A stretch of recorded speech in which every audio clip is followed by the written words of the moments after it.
Loading now? Which one? Ours. This one is 220.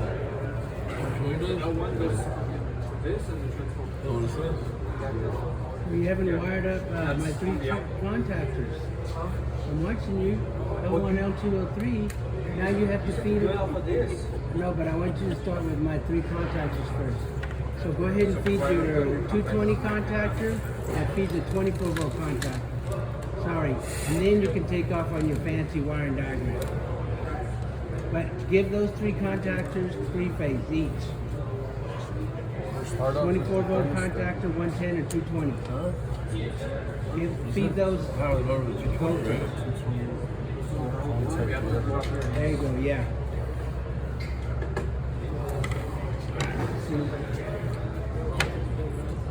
777 and big feet. You still need the 24 volt contact. Oh, you got it? Okay, so you have this, yes? So we're ready for this. So then this is going to be the rest of it. I'm going to check it here. G, yes. What do we have here? This coil is going to be where? Where's my switches for that? That's the one that doesn't control anything except just its energized. So we'll get on that. So then the line.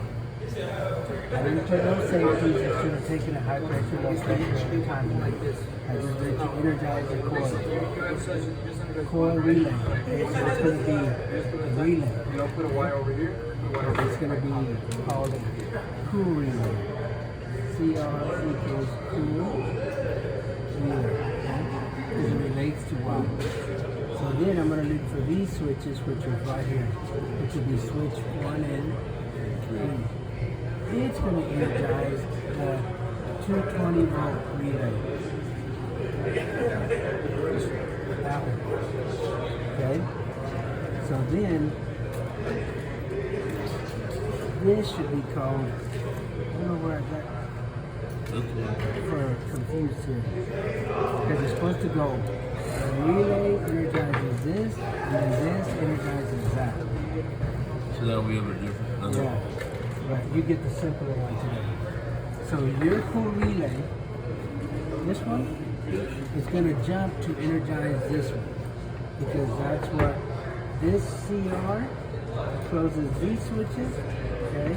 No, this CR closes that switch. That should be a motor contactor. That is a motor contactor. Here it is. Yes, you're taking these to your motor. Yes? So when I energize this coil, it's going to bring on my motor. Okay? Off of the CR. We got that one. Now we're going to go to the high voltage 110. Where you were supposed to put 2 high limits.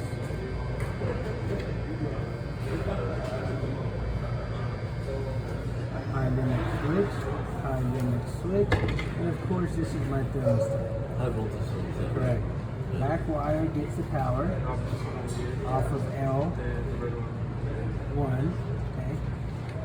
So here's the process. L1, any L1 is going to feed that thermostat in the back wire.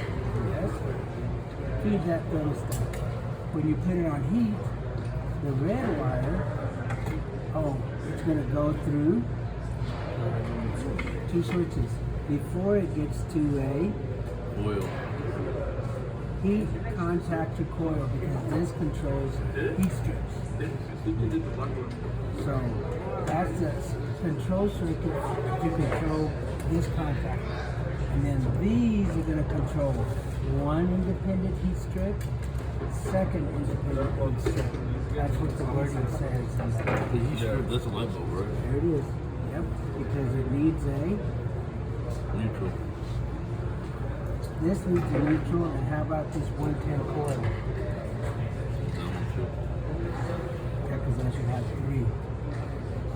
So these are controlled through switches, so you have to put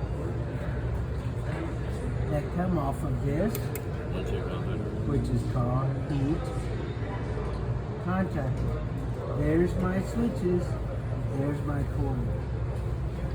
There's my switch. There's my coil. Yeah. You always match them that way so that you can have a sense of direction. Yes, sir. Yeah, I'll let you You get 2 light bulbs. 3. 3?